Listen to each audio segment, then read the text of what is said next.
પણ માગો જ નહીં. આઈસ્ક્રીમ આલું કે ગમે તે આલું, તમારે એની કોઈ ભૂખ જ ના હોય અને બસ એ દીકરો રોતો હોય બસ માં માં મમ્મી મમ્મી કરતો હોય તેની માં આઈસ્ક્રીમ આલે તોય નાખી દે, ફુગ્ગો આલે તોય નાખી દે, રમકડું આલે તોય નાખી દે. પણ છેલ્લે માન ખબર પડી જાય કે હારો આ કોમ નહીં કરવા દે, લાય અને જોડે બેહીને કોમ કરું. એટલે જોડે બેહી દીકરાને કે દીકરીને નાના બાળને જોડે બેહાડી અને વાહન ગહક કપડા ધોવે. આ શું ખોટું? એવી રીતે માની ભૂખ રાખો કે માં માર તો તારો ખોડો જોઈએ, માં મારે નહીં જોતી ગાડી બંગલા કશું, માં મારા મારી માં જોઈએ છે.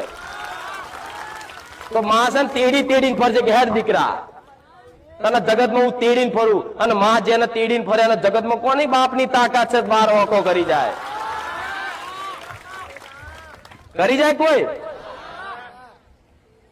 નાના દીકરાની કોઈ માં હોય અને દીકરો ગમે